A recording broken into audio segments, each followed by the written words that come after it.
প্রত্যেকটা ছবি এই মুহূর্তে যে যে ছবিগুলো আমি দেখাবো আরেকবার, সেই ছবিগুলো আরেকবার এক ঝলকে দেখে নিন। চারটে ছবি, চারটেই এক মানে বই বা সিলেবাসে তৈরি। আমি প্রত্যেককে সংক্ষিপ্ত বক্তব্য রাখার জন্য বলবো, নিজেদের বক্তব্য রাখার জন্য। অরিন্দমদা, আপনার কাছে শুরুতে যাচ্ছি।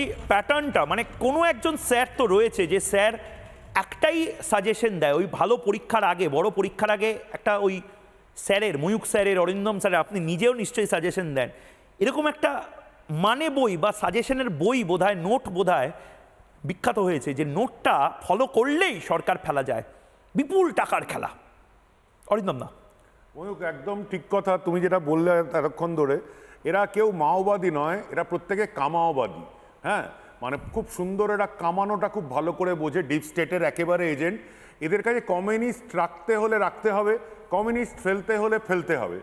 একটা জিনিস নোট বইয়ের জন্য তো সাজেশনে খুব কমন, একটা হচ্ছে একটা দেশের মধ্যে নৈরাজ্য বা দুর্নীতির যদি কোনো সরকার থাকে, সেই সরকারের দুর্নীতিটার সাহায্য নিয়ে, কারণ মানুষ যখন সেই সরকারের উপর ক্ষেপে থাকে, ওরা তখন একজন করে নতুন এজেন্ট তৈরি করে। তুমি যদি দেখো 2023-এ অরুণ দিসনায়কে, শ্রীলঙ্কা, যাকে কমিউনিস্ট রাষ্ট্রপতি করা হলো, ঠিক তার একটা বার্কিং ডগ ছিল, তার নাম ছিল, সেও একজন এরকম ডিজে লোক ছিল, প্রমোদ গুরু সিংহে। 2024 তুমি যদি দেখো একটা নতুন লোককে তৈরি করলো বাংলাদেশে, সেখানে আবার ইসলামিক মৌলবাদী, তার নাম মোহাম্মদ ইউনুস, তার আবার বার্কিং ডগকে নাহিদ ইসলাম।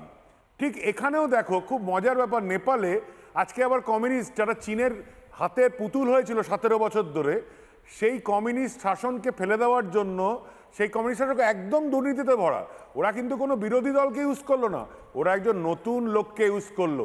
তার নাম কি? সে হচ্ছে কাঠমান্ডুর মেয়র বলেন্দ্র শাহ। এই বলেন্দ্র শাহ এক্ষুনি তোমরা নেটে সার্চ দিয়ে দেখতে পারবে, 2024-এর 26শে জুন আমেরিকান অ্যাম্বাসাডারের সঙ্গে পরপর 3 বার সাক্ষাৎকার করেন। তার নাম ডিন থমসন, এবং এখানেও একটা বার্কিং ডগ আছে। তোমরা এক্ষুনি নেপালের গন্ডগোল দিয়ে সার্চ দাও, তার নাম হচ্ছে একজন, সেখানে হচ্ছে একজন সোশ্যাল মিডিয়া ইনফ্লুয়েন্সার, তার নাম হচ্ছে সুদাম গুরুং।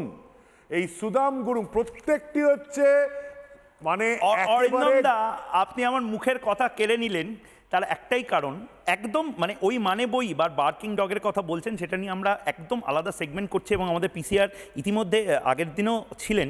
আপনার মনে থাকবে নিঝুম মজুমদার আপনার সাথেই শোতে এই এক কথা বলেছিলেন, র্যাপারদেরকে, যারা র্যাপ গান গায়, তাদেরকে আমেরিকা একটা প্রজেক্ট হিসেবে সারা পৃথিবীতে ব্যবহার করে সরকার ফেলার এবং বিষ মিশিয়ে দেওয়া সেই দেশগুলোতে।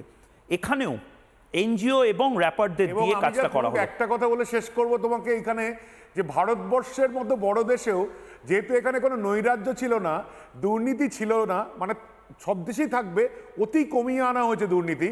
এখানেও কৃষক বিল নিয়ে চেষ্টা করা হয়েছিল, ঠিক সেখানে নেতা ছিলেন Rahul Gandhi, are barking daughter নাম ছিল রাকেশ টিকায়েত। সফল হয়নি, 3 মাস ধরে নৈরাজ্য করে গেছেন সিন্ধু বর্ডারে, পাঞ্জাবে, হরিয়ানাতে।